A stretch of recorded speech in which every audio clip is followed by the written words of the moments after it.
let's take a look at futures this morning. We see all three majors are set for a slightly lower open. This after markets came back on Thursday. Wednesday, you'll recall, saw the biggest decline for the S&P since the end of October. Certainly, we've seen volatility back in the market overall. The VIX elevated, and we'll see how things settle out as we get month-end trading squared up. But of course, the GameStop saga continues. Let's take a look at the stock in the pre-market this morning. Had been up as much as 99%, now up about 93%, $374 per share. As we have been reminding folks, this was a $4 stock back in the summer. It was also a $40 stock about 3 weeks ago. So we have seen quite a run here in GameStop. A lot of pillars, a lot of tentacles within this story. We'll try to break it all down. I think a lot of our viewers have followed this saga in some form or fashion over the last week, and we'll cover it in a number of different ways, not only this show, but for the next 8 hours here on Yahoo Finance Live. But we'll begin with the price, and that is a lot higher this morning. Let's also check out what's happening in Bitcoin. We see Bitcoin is rallying, digital currency back above 38,000, and the reason here continues to be something fun, an injection of life of sorts into this market. Elon Musk overnight changing his Twitter profile to say only Bitcoin. So just Bitcoin and the emoji.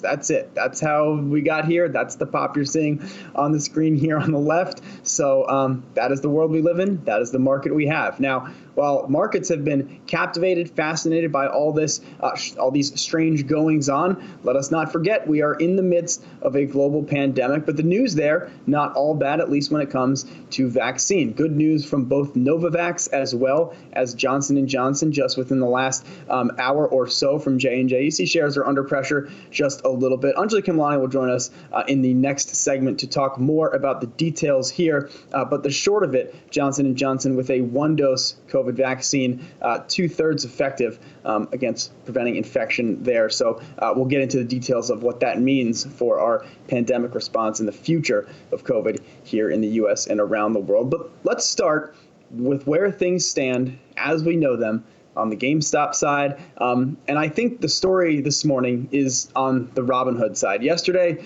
Robinhood, not the only broker who came out and placed some restrictions on some stocks in some form or fashion, but Robinhood has certainly now become synonymous with this whole trading movement. And, Julie Hyman, we heard from, Robinhood's co-founder last night, number of networks, Vlad Tenev. He'll be coming up on Yahoo Finance in the 11 o'clock hour to explain exactly what is going on. And I think the confusion here is really around what they have restricted and why they have restricted it, why they have taken on additional capital, why they have drawn down their revolver. But right now, I guess it is fair to say that this is a liquidity event for Robinhood, and that is essentially rippling out through the broader market this morning.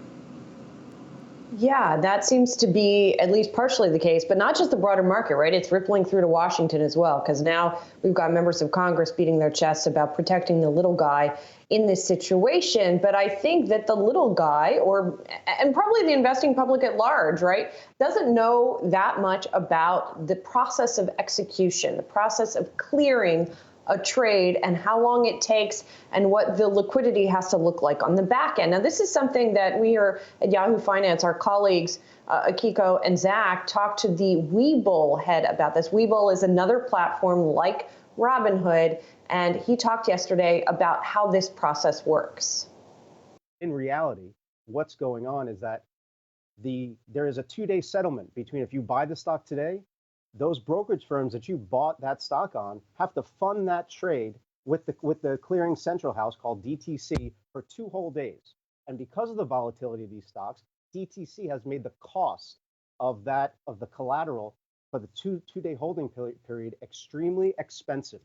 And we just can't afford, well, not we, but we're not a clearing firm, but our clearing firm simply cannot afford the cost.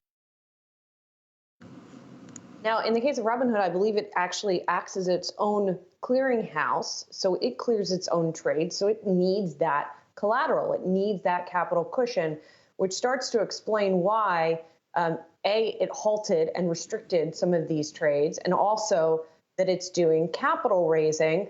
All of these sort of conspiracy theories out there about Citadel Securities calling up Robinhood and saying, you got to halt this thing.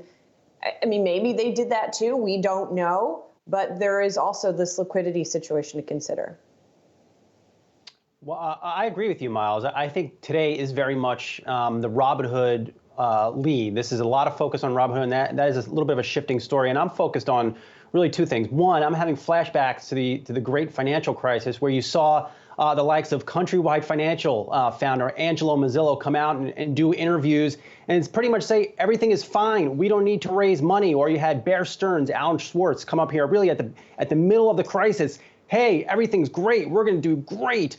And I think you're seeing that out of Robinhood's founder here. Vlad is doing the same thing with Robinhood here, because when you go out there and raise $1 billion, that sends a real negative signal to the market, but also sends a negative signal on the health of the business and the business model of Robinhood. And if this company thought they were going to go public in the first quarter, second quarter, third quarter, or fourth quarter of this year, they have a rude awakening. This is not a public company, in my estimation. Where it could be a component of another company, of another large financial institution, because it's clear if we're going into a world of really heightened volatility as markets speed up even more, this company is going to need a lot more capital. And this event alone suggests that it's not prepared to go at it alone, in my estimation. Then lastly, guys, look at the business model. At its very core, Robinhood makes money by selling trades to large financial institutions who act first before the average investor. That's just not a good business model. It wasn't a good business model before. It's everything that's wrong in financial services. And Brian, it's interesting that you bring up Countrywide and Bear, because I was talking with our producer Val last night about this. That your former boss Jim Cramer has that famous rant about you don't say anything, right? This is from 2007. You don't come out and you don't say that everything is fine when everything is not. And I was saying to Val, like, that's what Robinhood did last night. That's what they're doing today. They continue their press tour. I mean, they went on CNN last night. What are they doing on CNN? So to come out and do this tour of everything is fine, don't worry about it.